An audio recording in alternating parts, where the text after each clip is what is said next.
नमस्कार साथियों, infusion notes के यूट्यूब चैनल पर आपका स्वागत है। आज का सेशन रहेगा साथियों 29 फरवरी 2024 इंडिया करंट अफेयर्स का। इस सेशन में साथियों जितने ही महत्वपूर्ण प्रश्न बनने हैं इंडिया करंट अफेयर्स के, वो मैं आपके साथ साझा करूंगा। साथ ही उन प्रश्नों से जुड़े हुए जो महत्वपूर्ण तथ्य हैं आपसे आगामी प्रतियोगिता परीक्षा में पूछे जा सकते हैं, उस पर भी जानकारी साझा करूंगा। और उसके बाद साथियों जो अपने कल करंट अफेयर्स पढ़ा था उसका भी रिवीजन करेंगे। 15 मिनट की है क्लास होगी साथियों। इसमें आपके जितने ही महत्वपूर्ण करंट अफेयर्स के क्वेश्चन बनने हैं वो मैं आपके साथ शेयर कर दूंगा। वीडियो के डिस्क्रिप्शन में पीडीएफ का लिंक होगा, वहां से आप आसानी से पीडीएफ डाउनलोड कर पाएंगे। सेशन पसंद आए तो साथियों इसे लाइक व शेयर जरूर कीजिएगा। तो शुरुआत करेंगे साथियों सेशन की। पहला क्वेश्चन आपसे पूछा है कि हाल ही में देश के नए लोकपाल के रूप में किसे नियुक्त किया गया है। मोस्ट इंपोर्टेंट क्वेश्चन साथियों रहने वाला है। आपसे पूछा है कि हाल ही के अंदर देश में नए लोकपाल के रूप में किसे नियुक्त किया गया है। तो आंसर रहेगा साथियों इसका किसे नियुक्त किया गया है, तो आंसर हो जाएगा आपका अजय माणिकराव खानविलकर को नियुक्त किया गया है। मोस्ट इंपोर्टेंट क्वेश्चन साथियों ये रहने वाला है। आपसे पूछा है कि हाल ही में देश के नए लोकपाल के रूप में किसे नियुक्त किया गया है, तो आंसर रहेगा साथियों अजय माणिकराव खानविलकर को है जो नियुक्त किया गया है। सुप्रीम कोर्ट के पूर्व जस्टिस हैं ये साथियों, इनको है जो लोकपाल के रूप में नियुक्त किया गया है। लोकपाल के अध्यक्ष का जो पद है साथियों वो 27 मई 2022 को जस्टिस पिनाकी चंद्र घोष के सेवानिवृत्ति हो जाने के बाद क्या था, खाली था। और उसके बाद साथियों अभी हाल ही के अंदर है जो किसे नियुक्त किया गया है, अजय माणिकराव खानविलकर को नियुक्त किया गया है राष्ट्रपति महोदय के द्वारा। ये भी साथियों क्या है, सुप्रीम कोर्ट के पूर्व जस्टिस है। तो इंपॉर्टेंट रहने वाला है। और आगामी प्रतियोगिता परीक्षा में साथियों आपसे कंफर्म ये क्वेश्चन पूछे जाने वाला है कि हाल ही के अंदर नए लोकपाल के रूप में किसे नियुक्त किया गया है, तो आंसर हो जाएगा आपका अजय माणिकराव खानविलकर को है जो नियुक्त किया गया है। ये अपने को याद रखना है। किसकी जगह है ये भी कई बार पूछ लिया जाता है, तो जस्टिस पिनाकी चंद्र घोष की जगह है, वो सेवानिवृत्त हो चुके थे। उसके बाद साथियों ये पद खाली था। अगला क्वेश्चन आपसे पूछा है कि पाकिस्तान में पहली महिला मुख्यमंत्री कौन बनी है। पाकिस्तान के अंदर साथियों पहली महिला मुख्यमंत्री कौन बनी है, तो आंसर होगा साथियों मरियम नवाज बनी है। कौन बनी है, मरियम नवाज बनी है। जो पाकिस्तान के अंदर साथियों पंजाब प्रांत है वहां की ये पहली महिला मुख्यमंत्री बनी है। और इनकी जो पार्टी है साथियों वो है पाकिस्तान मुस्लिम लीग नवाज पार्टी। थोड़ा ये भी ध्यान रखिएगा, आपसे पूछा जा सकता है कि इनकी पार्टी कौन सी है, तो पाकिस्तान मुस्लिम लीग नवाज पार्टी इनकी पार्टी रहेगी। और साथियों पहली महिला मुख्यमंत्री बनी है पाकिस्तान की, तो नाम क्या होगा, मरियम नवाज। तो इस प्रकार का भी क्वेश्चन साथियों कई बार है जो पूछे लिया जाता है। आगे बढ़ेंगे साथियों, अगले क्वेश्चन पर बात करेंगे। अगला क्वेश्चन आपसे पूछा है कि जैन निकोल लॉफ्टी-इटन किस देश के क्रिकेटर हैं जिन्होंने T20 इंटरनेशनल के अंदर सबसे तेज शतक बनाया है। मोस्ट इंपोर्टेंट क्वेश्चन रहेगा साथियों। खेल खिलाड़ी से कई बार इस प्रकार का क्वेश्चन है जो लेटेस्ट पूछ लिया जाता है, जिसने नए रिकॉर्ड बनाए हैं। आपसे पूछा गया है कि जैन निकोल लॉफ्टी-इटन किस देश के क्रिकेटर हैं जिन्होंने T20 इंटरनेशनल में सबसे तेज शतक बनाया है। तो साथियों ये नामीबिया के क्रिकेटर हैं। कहाँ के हैं, नामीबिया के क्रिकेटर हैं साथियों। इन्होंने नेपाल के खिलाफ जो T20 इंटरनेशनल मैच था उसके अंदर साथियों मात्र 33 गेंदों के अंदर शतक बनाया था। वो इंटरनेशनल T20 में सबसे तेज शतक का रिकॉर्ड अपने नाम कर लिया। तो पूछा जा सकता है आपसे इनका संबंध किस देश से है, तो आंसर रहेगा नामीबिया। और किसके खिलाफ बनाया है, तो आंसर हो जाएगा आपका नेपाल के खिलाफ बनाया है। आगे बढ़े अगले क्वेश्चन पर बात करें। अगला क्वेश्चन आपसे पूछा है कि किस देश में प्रधानमंत्री सहित पूरे मंत्रिमंडल ने इस्तीफा दे दिया साथियों। तो आंसर रहेगा फिलिस्तीन के अंदर दे दिया। किस देश में प्रधानमंत्री सहित पूरे मंत्रिमंडल ने इस्तीफा दे दिया, तो आंसर रहेगा साथियों फिलिस्तीन के जो पूरा मंत्रिमंडल है और प्रधानमंत्री है उसने इस्तीफा है जो किसको दे दिया है साथियों, राष्ट्रपति कौन है, मोहम्मद अब्बास को दे दिया। और प्रधानमंत्री कौन थे, मोहम्मद सत्याय थे। रूस व यूक्रेन हमास व जो साथियों जो युद्ध चल रहा है इसके अंदर है इजराइल व हमास का जो युद्ध चल रहा है उसके अंदर साथियों इन पे जो आरोप थे जिसके चलते है जो इन्होंने अपने पद से इस्तीफा दे दिया है। ये अपने को याद रखना है कि किस देश में प्रधानमंत्री सहित पूरे मंत्रिमंडल ने इस्तीफा दे दिया, फिलिस्तीन। ये अपने को याद रखना है। और इनका नाम क्या है, मोहम्मद सत्या है, और राष्ट्रपति कौन है, मोहम्मद अब्बास है। ये अपने को याद रखना है। अगला क्वेश्चन आपसे पूछा है कि लोकसभा चुनाव 2024 में युवा मतदाताओं को वोटिंग के लिए जागरूक करने के लिए कौन सी पहल शुरू की गई है। लोकसभा चुनाव 2024 में युवा मतदाताओं को साथियों वोटिंग के लिए जागरूक करने के लिए कौन सी पहल शुरू की गई है। तो आंसर रहेगा साथियों, मेरा पहला वोट देश के लिए अभियान है। साथियों लोकसभा जो चुनाव है वो अभी होने हैं, जिसके लिए साथियों सरकार की मंशा है कि युवा ज़्यादा से ज़्यादा है जो मतदान करे। इसके लिए साथियों एक पहल शुरू की गई है, मेरा पहला वोट देश के लिए अभियान। जो पहल है वो शुरू की गई है कि युवाओं सबसे ज़्यादा है जो मतदाता के रूप में भाग ले। ये अपने को याद रखना है। अगला क्वेश्चन आपसे पूछा गया है कि गगनयान मिशन के लिए चुने गए एस्ट्रोनॉट्स कौन हैं। गगनयान मिशन के लिए चुने गए एस्ट्रोनॉट्स कौन है, ये आपसे पूछा गया है। तो आंसर होगा प्रताप बालकृष्ण नायर, अजीत कृष्णन और अंगद प्रताप शुभांशु शुक्ला। ये चार हैं साथियों। ये कौन है, चार इनकी नियुक्ति की गई है। यानी जो अपना गगनयान मिशन जाएगा साथियों 2025 के अंदर जाएगा, उसके लिए जो चार एस्ट्रोनॉट्स हैं वो कौन है, प्रताप बालकृष्ण नायर, अजीत कृष्णन, अंगद प्रताप और शुभांशु शुक्ला है। इन चारों को है जो नियुक्त किया गया है, यानी ये उस मिशन के अंदर जाएंगे। यह चारों एस्ट्रोनॉट्स बेंगलुरु स्थित इंडियन एयरफोर्स के टेस्ट पायलट हैं। यानी ये चारों हैं जो साथियों बेंगलुरु स्थित इंडियन एयरफोर्स है उसके टेस्ट पायलट हैं। तो अपने को याद रखना। और कन्फर्म साथियों आपसे ये क्वेश्चन पूछा जाएगा, कन्फर्म आपसे ये क्वेश्चन है जो पूछा जाएगा।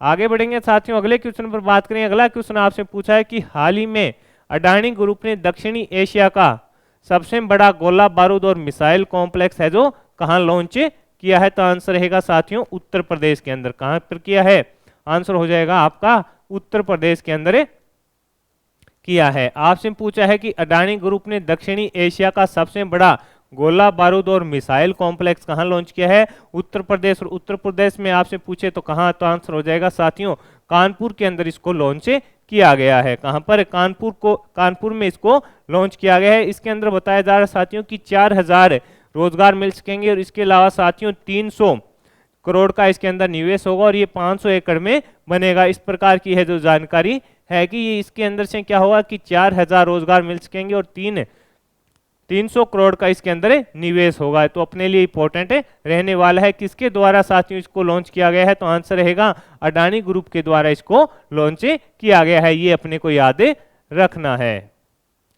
अगला क्वेश्चन आपसे पूछा है कि हाल ही में दुनिया की पहली वैदिक घड़ी कहाँ लगाई गई है। आपसे पूछा है कि हाल ही में दुनिया की पहली वैदिक घड़ी है जो कहाँ लगाई गई है। तो आंसर हो जाएगा साथियों उज्जैन के अंदर। कहाँ पर, उज्जैन के अंदर साथियों दुनिया की पहली वैदिक घड़ी लगाई गई है। मध्य प्रदेश के उज्जैन में विश्व की प्रथम वैदिक घड़ी लगाई गई है। 1 मार्च को पीएम इसका वर्चुअली उद्घाटन करेंगे। और ये साथियों बताया जा रहा है कि 85 फीट की ऊंचाई पर है। कितनी, 85 फीट की ऊंचाई पर है। ये भी अपने को याद रखना है, आपसे पूछा जा सकता है।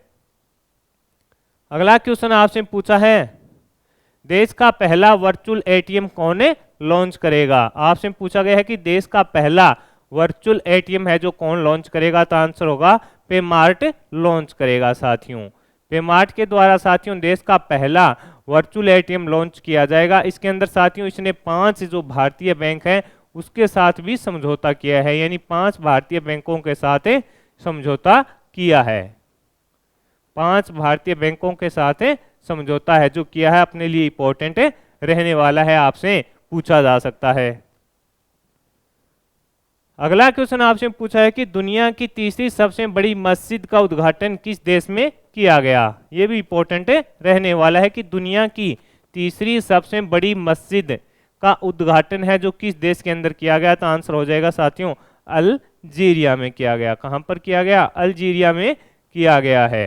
कहां पर किया गया है, अल्जीरिया में किया गया है। दुनिया की तीसरी सबसे बड़ी है और अफ्रीका की साथियों ये सबसे बड़ी मस्जिद है। इसका नाम है जामा अल इसका अगर आपसे नाम पूछे तो आंसर हो जाएगा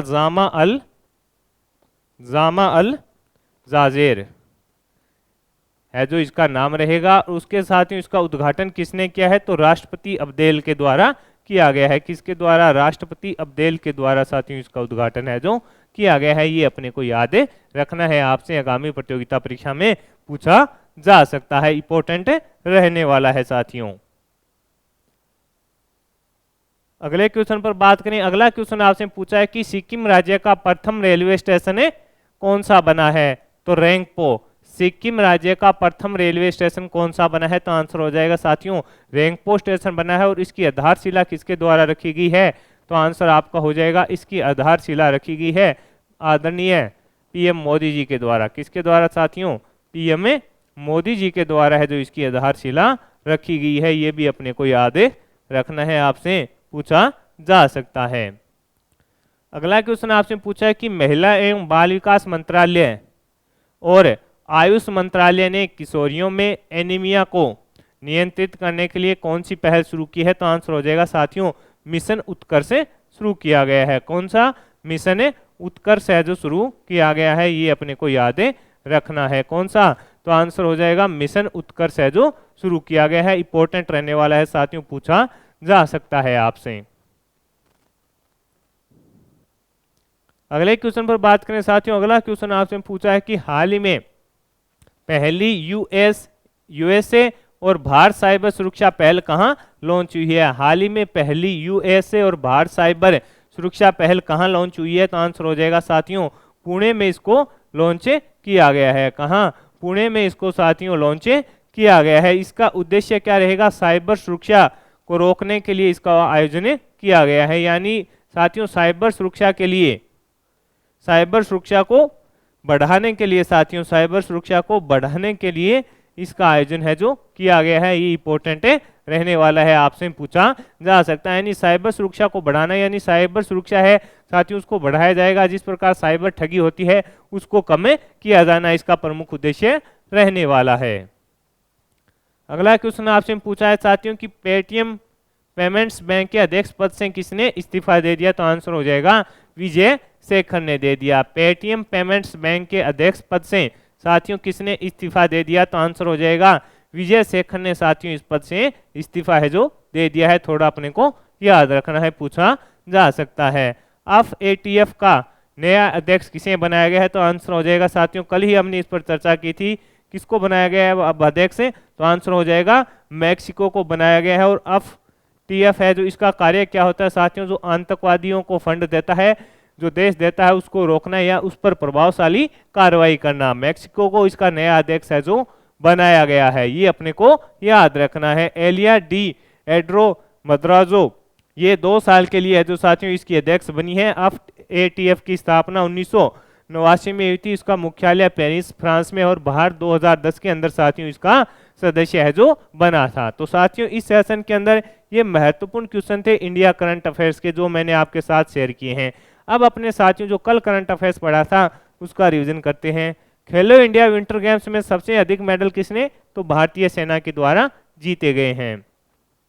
थाईलैंड में आयोजित पैरा वर्ल्ड बैडमिंटन में भारत कौन से स्थान पर रहा, तो आंसर हो जाएगा तीसरे स्थान पर। हाल ही में शिक्षा मंत्रालय ने 2024-25 के स्तर से कक्षा प्रथम में प्रवेश की आयु कितनी निर्धारित की है, तो आंसर रहेगा 6 वर्ष से अधिक।